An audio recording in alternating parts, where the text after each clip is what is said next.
গাজায়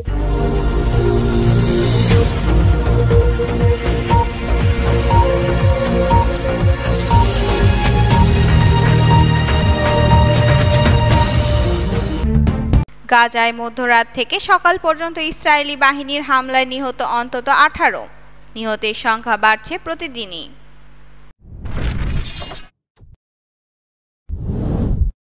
গাজায় যুদ্ধবিরতি নিয়ে হামাস ও ইসলামিক জিহাদের অবস্থান। স্থায়ী শান্তি নিশ্চয়তা ছাড়া সমাধান নয়।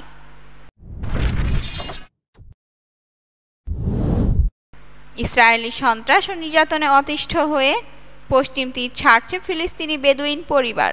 বাড়ছে উদ্বাস্তু সংকট।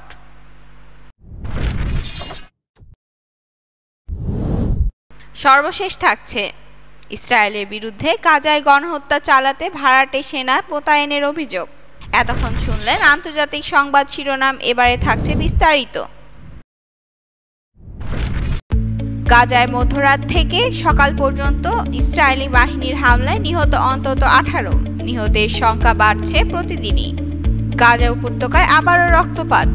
মধ্যরাত থেকে সকাল পর্যন্ত মাত্র 5 ঘন্টার ব্যবধানে ইসরায়েলি বাহিনীর তীব্র হামলায় প্রাণ হারিয়েছেন অন্তত 18 জন ফিলিস্তিনি। যুদ্ধবিরতি নিয়ে প্রস্তাব চলার মাঝে এই নৃশংস হত্যাযজ্ঞ চালিয়েছে ইসরায়েল। বিষয়টি নিয়ে প্রতিবেদন প্রকাশ করেছে আল জাজিরা, ফিলিস্তিনি ইনফরমেশন সেন্টার এবং কুদস নিউজ ইন নেটওয়ার্ক। হামলার সবচেয়ে হৃদয় বিদারক ঘটনা ঘটেছে আল মাওয়াশি এলাকায়, যেখানে বাস্তুচ্যুত ফিলিস্তিনিদের জন্য অস্থায়ী তাঁবু স্থাপন করা হয়েছিল। নিরাপদ আশ্রয়ের আশায় থাকা মানুষের ওপর চালানো হয় আক্রমণ। এই তাঁবুতে ইসরায়েলি বাহিনীর গোলাবর্ষণে নিহত হয়েছেন অন্তত 7 জন। শিশু ও নারীও রয়েছে হতাহতদের মধ্যে। চিকিৎসা সূত্রে জানা গেছে, রাতভর গাজা শহরের বিভিন্ন স্থানে চালানো হয় বিমান হামলা ও কামানের গোলাবর্ষণ। এসব হামলায় পুরো পরিবার নিশ্চিহ্ন হয়ে গেছে এমন ঘটনা ঘটেছে। এদিকে পরিস্থিতি আরো ভয়াবহ হয়ে উঠেছে যখন জানা গেছে ইসরায়েলি বাহিনী গাজায় ত্রাণের জন্য অপেক্ষমান ক্ষুধার্ত ফিলিস্তিনিদের ওপরও নির্বিচারে গুলি চালাচ্ছে। 27 মে থেকে এখন পর্যন্ত অন্তত 613 জন ত্রাণ প্রত্যাশী ইসরায়েলি বাহিনীর গুলিতে প্রাণ হারিয়েছেন। শুধু গতকাল সকাল থেকে দুপুর পর্যন্ত সময়ে নিহত হয়েছেন আরও 41 জন। আরও বিস্ময়কর তথ্য উঠে এসেছে গাজা হিউম্যানিটারিয়ান ফাউন্ডেশনের এক সাবেক নিরাপত্তা ঠিকাদারের বক্তব্যে। তিনি জানান, যুক্তরাষ্ট্র ও ইসরায়েলের সমর্থনে পরিচালিত এই বিতর্কিত ত্রাণ বিতরণ কেন্দ্রে কর্মরত অবস্থায় তিনি নিজ চোখে দেখেছেন তার সহকর্মীরা মেশিন গান ও অন্যান্য আগ্নেয়াস্ত্র ব্যবহার করে ত্রাণের জন্য অপেক্ষমান সাধারণ মানুষকে গুলি করছে, যারা একেবারে কোনো হুমকি ছিল না। এই অভিযোগ শুধু মানবাধিকার লঙ্ঘনই নয়, এটি মানবতা বিরোধী অপরাধের পর্যায়ে পড়ে বলেও মন্তব্য দিয়েছেন বিশেষজ্ঞরা। অবিলম্বে যুদ্ধবিরতি ও মানবিক সহায়তায় প্রবেশের দাবি জানিয়েছেন জাতিসংঘ ও আন্তর্জাতিক মানবাধিকার সংগঠনগুলো। তবে এখন পর্যন্ত ইসরায়েলি বাহিনী তাদের আগ্রাসন থামানোর কোনো ইঙ্গিত দেয়নি।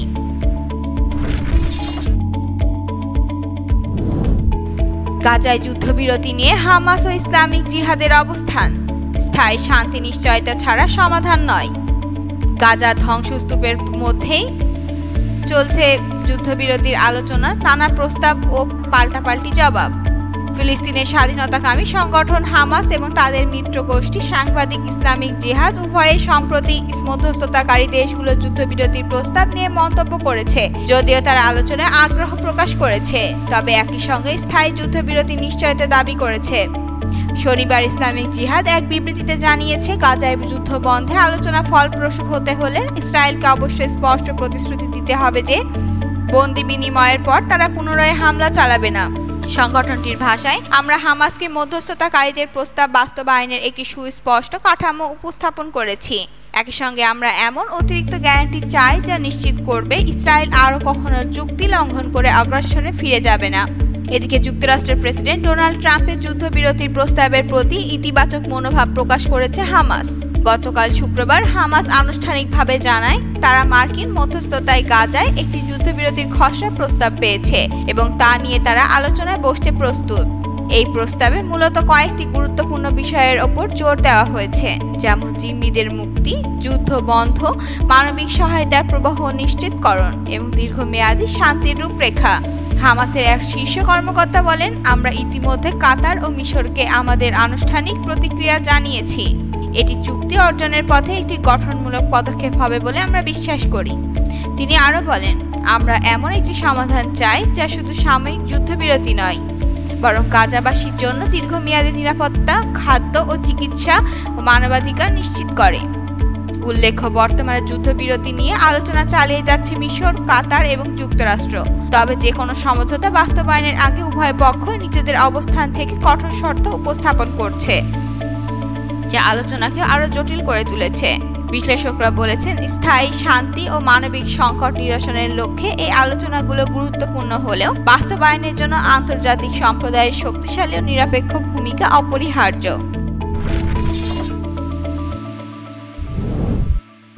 ইসরায়েলি সন্ত্রাস ও নির্যাতনে অতিষ্ঠ হয়ে পশ্চিম তীর ছাড়ছে ফিলিস্তিনি বেদুইন পরিবার, বাড়ছে উদ্বাস্তু সংকট। ইসরায়েলি সেনাবাহিনীর প্রত্যক্ষ মদদে এবং অবৈধ ইহুদি বসতি স্থাপনকারীদের লাগাতার সন্ত্রাস, হুমকি ও সহিংসতার মুখে পশ্চিম তীরের জেরিকো অঞ্চলের অন্তত 50টি বেদুইন ফিলিস্তিনি পরিবার তাদের বহু বছরের বসতভিটা ছেড়ে পালিয়ে যেতে বাধ্য হয়েছে। স্থানীয় মানবাধিকার সংগঠন এবং সংবাদ মাধ্যমগুলো বিষয়টি নিশ্চিত করেছে। ফিলিস্তিনের রাষ্ট্রীয় বার্তা সংস্থা ওয়াফা জানায়, শুক্রবার সকালে জেরিকোর উত্তর পশ্চিমে অবস্থিত আরব মলেইহাত এলাকায় প্রায় 30টি পরিবার জোরপূর্বক সেখান থেকে সরিয়ে দেওয়া হয়। এর একদিন আগে বৃহস্পতিবারেও এই একই এলাকা থেকে আরও 20টি পরিবার এলাকা ছাড়ে।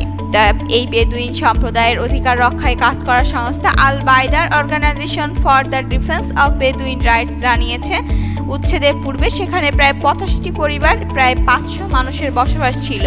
বছরের পর বছর ধরে সহায়তা ছাড়া টিকে থাকার চেষ্টা করলেও এবার তারা আর সহ্য করতে না পেরে এলাকা ছেড়ে দিতে বাধ্য হচ্ছে।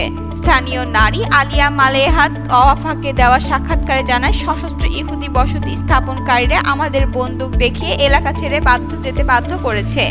আমরা নিরাপত্তার অভাবে জেরিকোর দক্ষিণে অবস্থিত আকবাদ জাবর শরণার্থী শিবিরে পালিয়ে এসেছি। একই সম্প্রদায়ের সদস্য 7 জনের জনক মাহমুদ মলেহাত বার্তা সংস্থা রয়টার্সকে বলেন, আমরা চরম আতঙ্কে ছিলাম। ইসরায়েলি সেনারা এসব অস্ত্রধারী বসতি স্থাপনকারীদের সুরক্ষা দেয়।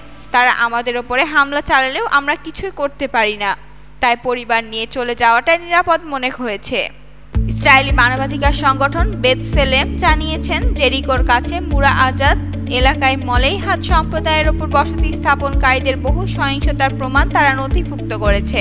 2024 সালে ফিলিস্তিনিদের একটি স্কুলে হামলা ঘটনা ছাড়াও আগের বছর ফিলিস্তিনি যাত্রীবাহী গাড়িগুলোর ওপর হামলা চালানো হয়, গুলি ও পাথর ছোড়া হয়।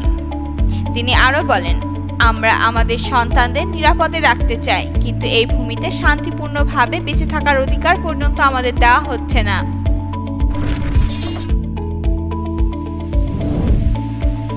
ইসরায়েলের বিরুদ্ধে গাজায় গণহত্যা চালাতে ভাড়াটে সেনা মোতায়েনের অভিযোগ। গাজায় সাহায্য বিতরণ কেন্দ্রগুলোতে ফিলিস্তিনি নিরস্ত্র জনগণের ওপর হামলার ঘটনায় ইসরায়েলের বিরুদ্ধে নতুন অভিযোগ উঠেছে। তারা এসব স্থানে বেসামরিক সামরিক ঠিকাদার ব্যবহার করেছে। আঙ্কার ভিত্তিক সামরিক বিশ্লেষক ইউসুফ আলাবার্দা বলেন, ইসরায়েলের প্রধানমন্ত্রী নেতানিয়াহু গণহত্যার দায় থেকে সেনাবাহিনীকে বাঁচাতে এবং এসব ঠিকাদার নিয়োগ করেছে। তার মতে এরা গোয়েন্দা তথ্য সংগ্রহ, জনগণের ওপর গুলি চালানো এবং গাজা জনসংখ্যা পরিবর্তনের উদ্দেশ্য নিয়ে কাজ করছে। তিনি আরও বলেন, বেসরকারি ঠিকাদাররা জবাবদিহির বাইরে, এই কারণে সরকারগুলো তাদের দিয়ে নোংরা কাজ করিয়ে থাকে। শুধুমাত্র মে মাসেই গাজার ত্রাণ কেন্দ্রগুলোতে ইসরায়েলি হামলায় নিহত হয়েছেন 600 নিরস্ত্র ফিলিস্তিনি। কয়েক মাসে এই সংখ্যা দাঁড়িয়েছে শতাধিক। মার্কিন কোম্পানি ইলেকট্রনিক ইন্টিউইফিন এর ঠিকাদারদের ইসরায়েলের পক্ষে এসব কাজে যুক্ত থাকার অভিযোগও উঠেছে। ডক্টর লামিস আন্দানি একজন মধ্যপ্রাচ্য বিশেষজ্ঞ একে গণহত্যার কৌশল বলে উল্লেখ করেন। তার মতে ইসরায়েলের যুদ্ধাপরাধের দায় এড়াতে ঠিকাদারদের ঢাল হিসেবে ব্যবহার করছে। তবে ইসরায়েল বলছে তারা কেবল হামাসের সদস্যদের লক্ষ্যবস্তু করছে। উপরোক্ত বিষয়ে আপনার মতামত কি তা জানাতে ভুলবেন না নিচের কমেন্টের মাধ্যমে। ধন্যবাদ।